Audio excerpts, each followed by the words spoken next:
Você já passou pelo problema de estar falando inglês, querer falar mais ou menos e só consegue pensar em so? Entre brasileiros isso é muito comum, mas talvez seja só para brasileiros mesmo. Vamos ver algumas alternativas.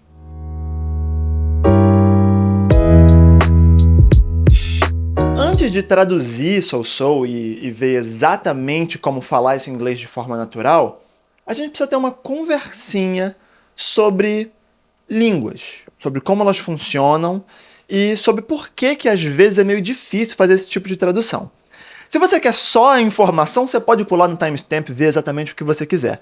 Mas essa conversa é bem útil e bem, vamos dizer assim, ela ilustra muito bem alguns dos problemas que a gente tem na hora de conversar numa língua estrangeira ou tentar traduzir alguma coisa na nossa cabeça. Vamos lá. Toda língua é uma forma de estruturar os nossos pensamentos e também uma forma como uma cultura enxerga o mundo. A língua ela não é vamos dizer assim, um conhecimento estático que é invariável de cultura para cultura. E cada língua nomeia as coisas, estrutura as coisas de formas diferentes. E essas traduções nunca são, vamos dizer assim, um para um, literais, certinhas. Elas são complexas. E esse é o caso do mais ou menos. Uma forma que a gente tem de ilustrar muito bem isso é que línguas culturas, né, que tem muita neve, onde neva muito, onde fica muito frio, eles vão ter vários nomes para neve. Eles vão ter um nome para uma neve fofa, que se você meter o pé entra lá embaixo. Outra neve que escorrega. Sei lá. Eu estou inventando, eu não sei exatamente. Mas eu imaginaria que isso acontece. Ou outras culturas que têm, vamos dizer assim, uma estrutura hierárquica familiar muito certinha, muito intensa, e existem nomes diferentes para irmão mais velho e irmão mais novo, porque eles ocupam lugares sociais diferentes nessa cultura. Enquanto aqui no Brasil é só irmão mesmo, né? Não tem uma diferença muito grande. Da forma como o português se desenvolveu, mais ou menos ocupa muitas funções.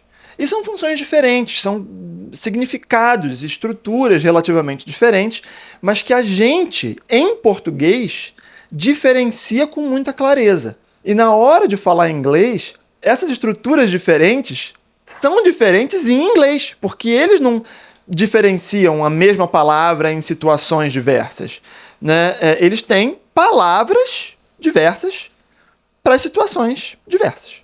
Entendeu? Ficou claro? Eu sei que isso é um pouco de filosofar sobre língua, mas elucida o porquê que às vezes essas coisas são difíceis. E elucida também por que o so ficou tão famoso. Isso é uma opinião minha, tá? Eu não tenho dados que comprovam isso, mas eu acho que o so ficou muito famoso aqui no português, entre os estudantes de inglês no Brasil, porque muita gente quer saber como falar mais ou menos, porque a gente fala em muitas situações. E não tem como uma forma legal de um professor de inglês falar: vai depender do que você está falando, tem essas 30 opções aqui. Ninguém fica feliz com essa resposta. Então os professores eles têm que dar uma resposta que seja, vamos dizer assim, um termo guarda-chuva para várias coisas diferentes, e so muitas dessas vezes encaixa. Mas, como algumas pessoas dizem por aí na internet, so não é muito natural, né? Americanos, britânicos, eles não falam so com muita frequência.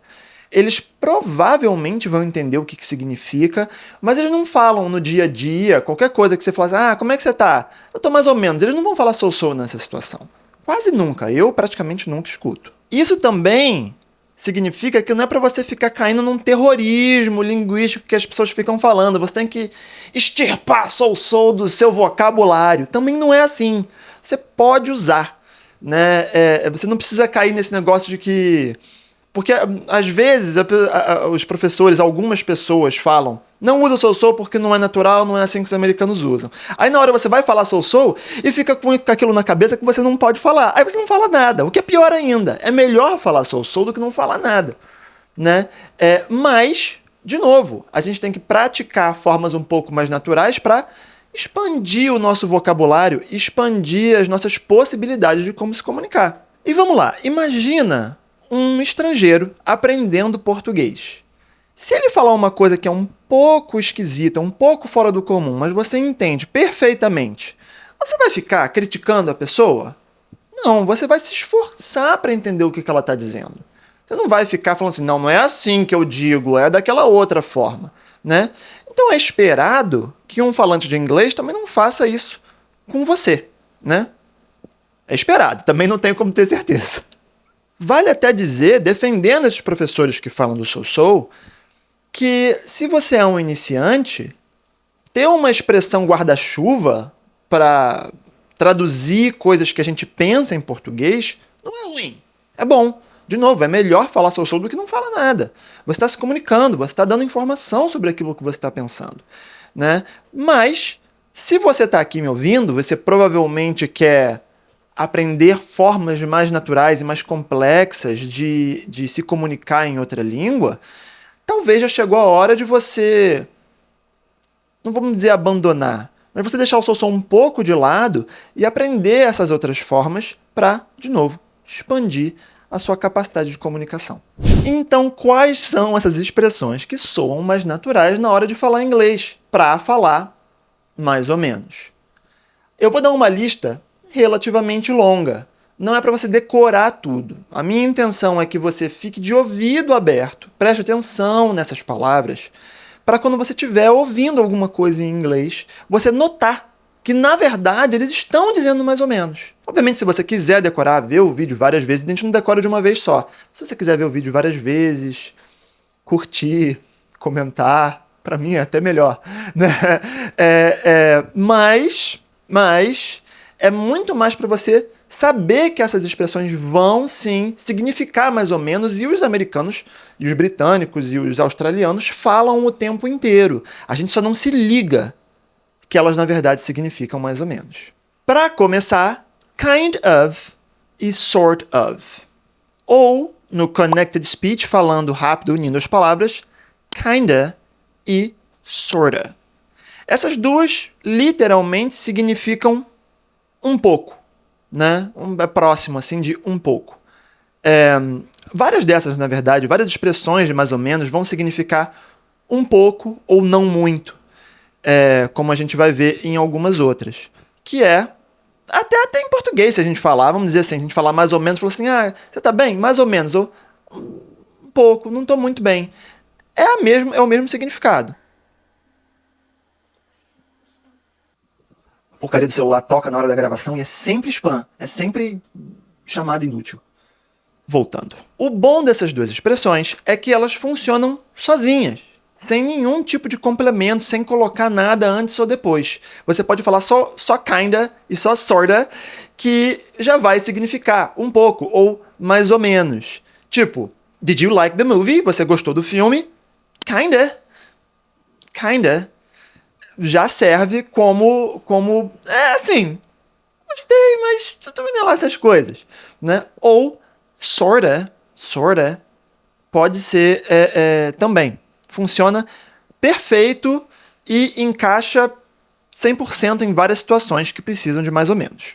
Outra que eu gosto é a little bit.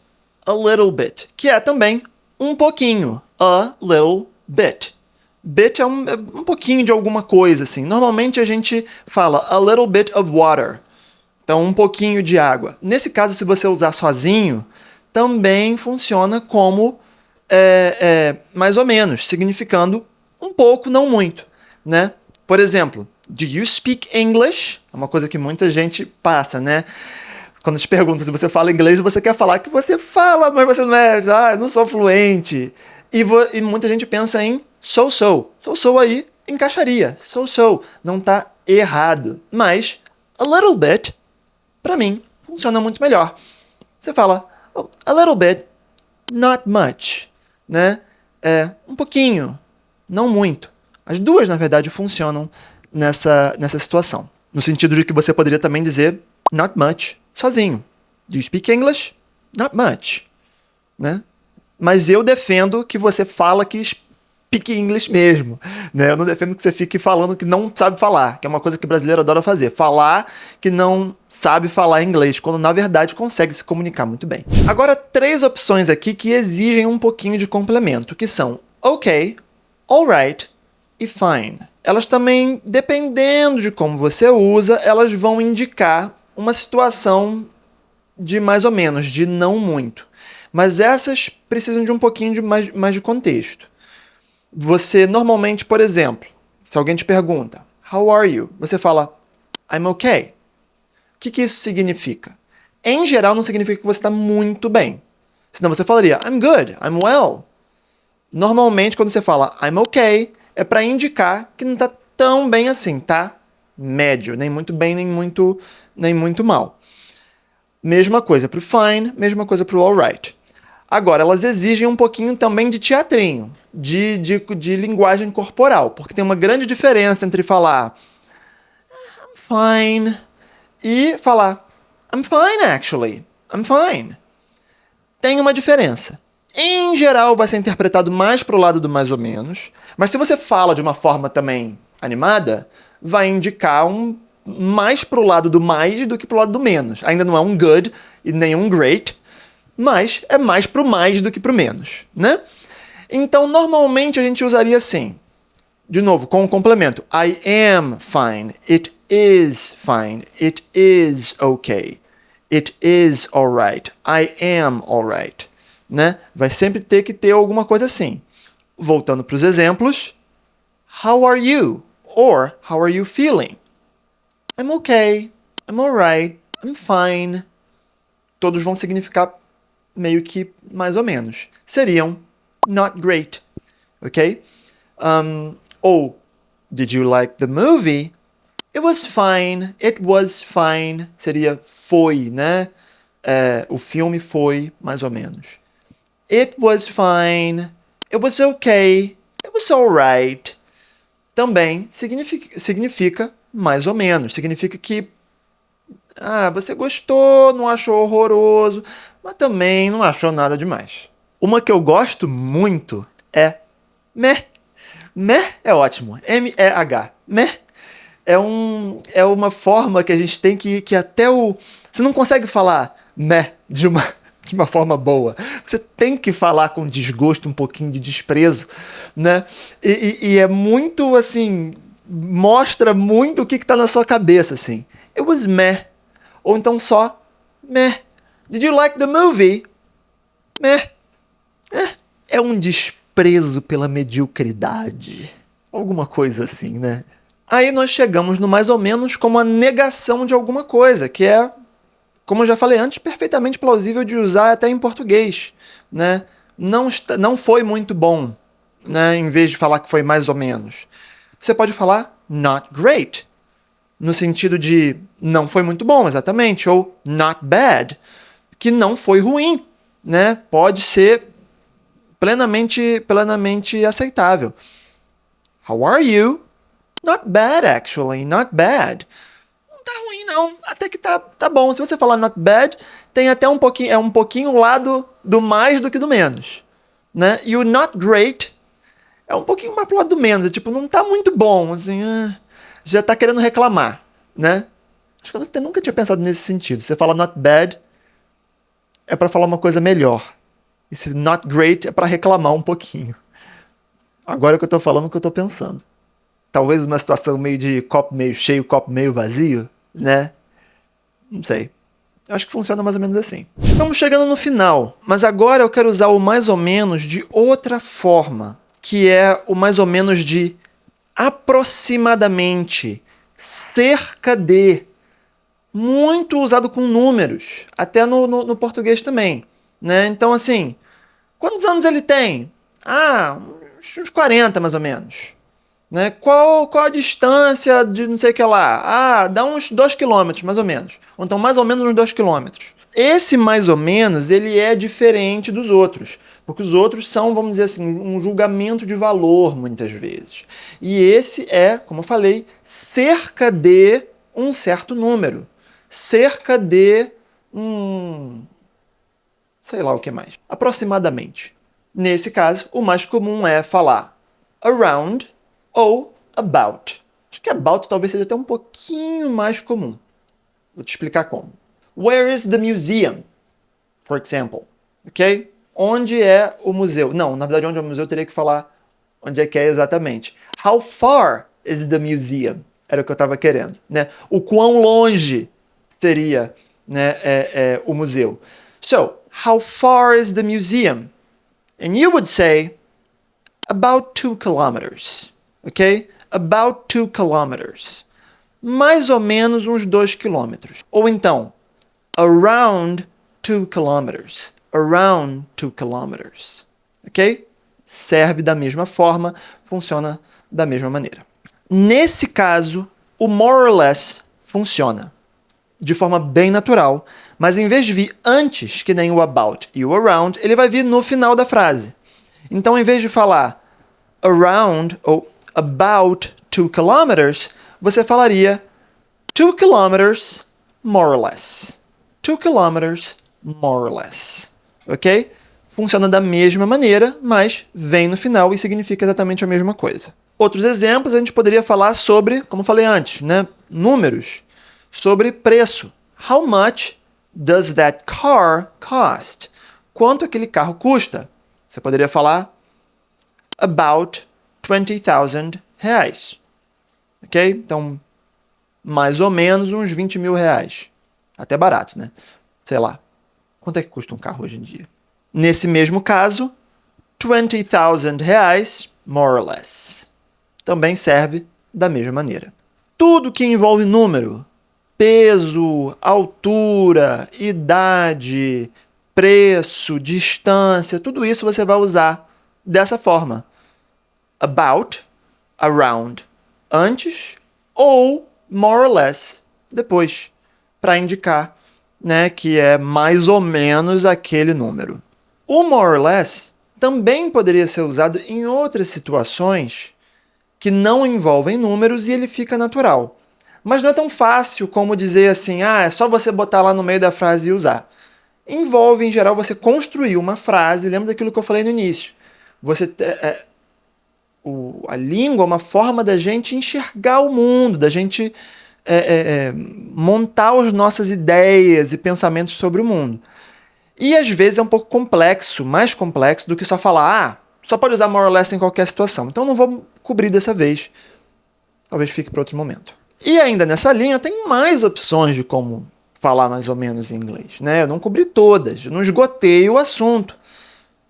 Tem algumas até que eu me lembro, como eu já falei sobre more or less, que são mais complexas e que não vale a pena dar num vídeo que é num manual, assim, com opções claras para você usar com facilidade. Mas eu devo dizer que essas opções que eu dei vão cobrir 90% dos usos de mais ou menos que a gente normalmente pensa, né? Na forma, na ideia assim, de traduzir, de pensar em português algo com mais ou menos e traduzir para o inglês. Se você gostou desse vídeo, se te ajudou, curte, comenta, compartilha e fala pra gente se você tem alguma dúvida. A gente adora responder os comentários, adora sanar suas dúvidas aqui, talvez dar mais exemplos também de usos, né, de mais ou menos, que vocês estejam aí pensando e eu não tenha falado no vídeo. See you next time!